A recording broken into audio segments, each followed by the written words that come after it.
խոսեք տանձից եւ խնձորից։ Տանձից եւ խնձորից եւ միայն տանձից եւ խնձորից եւ այս առումով ես ողջունում եմ պարոն Արթուր Խաչատրյանին, որ այսօր վերջապես սկսեց խոսել տանձից, մասնավորապես տանձի պովիդլոյից։ Ամեն անգամ, երբ դուք ամբիոնից լալահառաջ տեքստեր եք ասում կոռուպցիայի ահագնացող տեմպերի մասին, աշխարհի մի անկյունում լուր ժպտում եւ մահանում է մի փոքրիկ Հովիկ Աբրահամյան։ Երբ դուք խոսում եք կոռուպցիայից, դա նույնն է, որ Չիկատիլոն գա այս ամբիոնից եւ դժգոհի երեխայի լավագույն շահը լավագույնս չպաշտպանելուց կամ մարդու նկատմամբ վատ վերաբերմունքից։ Այդ համեմատությունը ամբողջությամբ նույնական է, հարգելի գործընկերներ։ Հարգարժան գործընկերս Տիկին Գրիգորյանը առիթ է բաց չի թողնում կոռուպցիոն բացահայտումներ անելու համար։ Ասում է, հետևողական եմ ես լինելու ANIF-ի մասով, QR նոր ակցիզների հետ կապված գործի մասով։ Ինչ ասեմ, ցմփ, հարգելի գործընկերներ, մենք փրկված ենք։ Կոռուպցիայի դեմ պայքարը այլևս հուսալի ձեռքերում է, կարող ենք հանգիստ քնել, բայց հարգարժան Տիկին Գրիգորյան, ձեր խոսքերը արժանահավատ չեն։ Գուցե նրանք փոքր-ինչ արժանահավատ լինեին, եթե գեթ մեկ անգամ դուք պտտվեիք եւ այս հատվածի վերջին շարքում նստող մեր հարգարժան գործընկերոջը, նույն ինքը սիրելի առաջնորդի որդուն ասեիք. փոքրիկ իշխան, սովորեցրու ինձ 22 տարեկանում 1 միլիարդ 74 միլիոն դրամ արժողությամբ ապահովագրական խոշոր բիզնեսի վերահսկող բաժնեմասի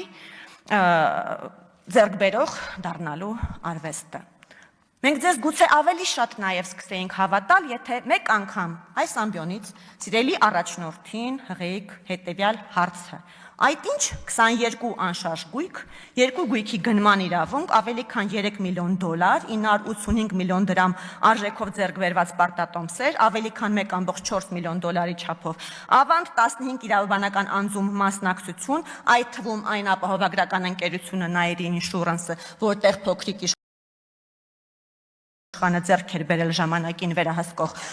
փաթեթ եւ մի շարք այլ ընկերություններ, ավելի քան 4 միլիոն դոլարի, 8.3 միլիարդ դրամի,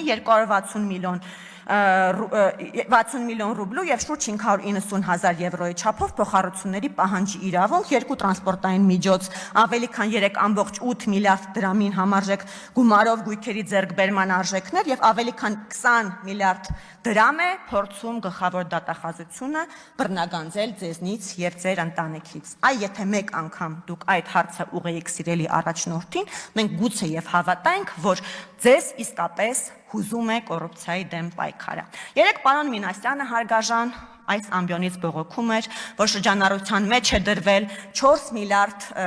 դոլարի ապօրինի հարստացման սիրելի առաջնորդի վերաբերյալ թեզ, եւ եթե ես ճիշտ հասկացա պարոն Մինասյանին, նա չունի տարաձայնություն այն մասով, որ գործ ունենք ապօրինի հարստացման հետ,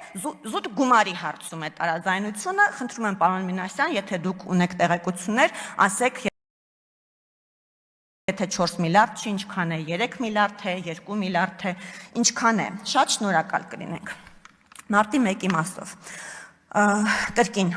պարոն Մինասյանը այս ամբիոնից հայտարարեց հետևյալը. Գլխավոր մեղավորը հայտնի է բոլորին, խժդժությունների հեղինակն էլ է հայտնի Նիկոլ Փաշինյան անունով, հիմա նոր սերնդին փոխանցելու համար բացարձակ չպիտի կեղծվի պատմությունը, չպիտի կեղծվի այն, ինչ եղել է։ Միանշանակ համաձայն եմ, որ գլխավոր մեղավորը հայտնի է բոլորին եւ չպիտի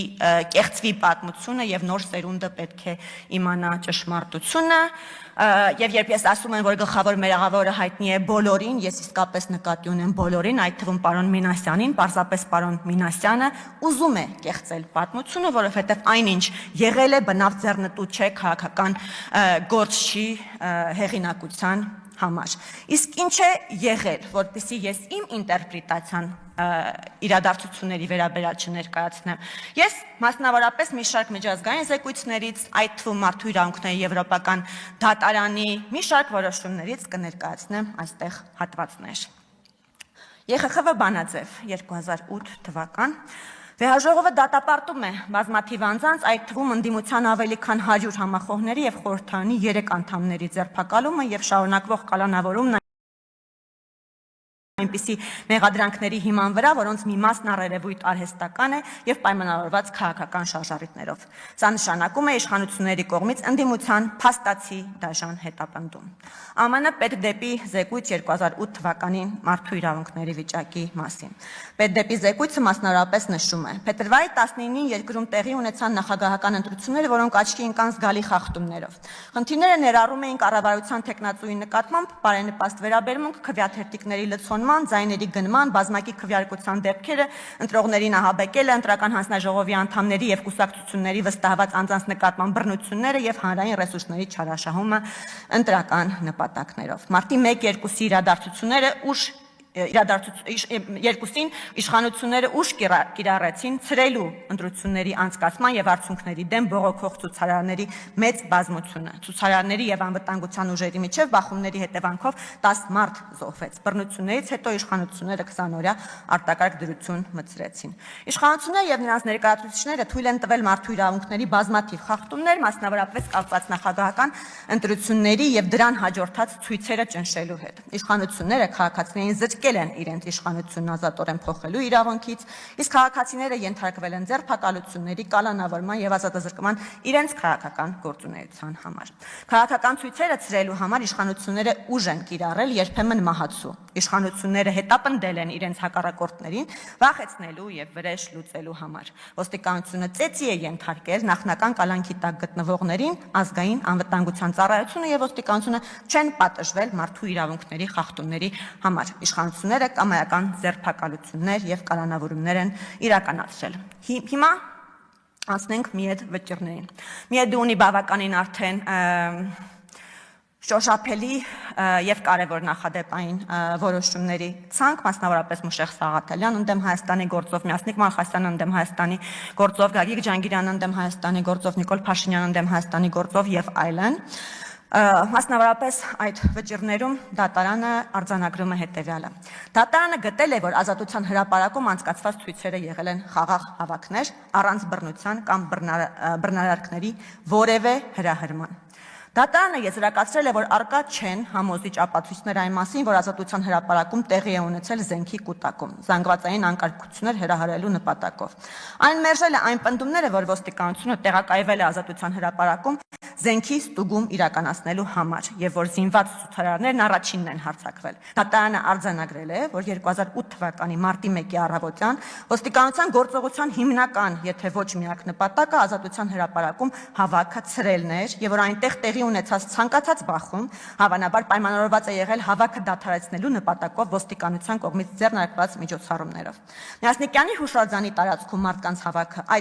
այդ թվում ավելի ուշ նրանց զինումը եղել են ինքնաբուխ եւ չկազմակերպված զարգացումներ, եւ որ ըստ էության 2008 թվականի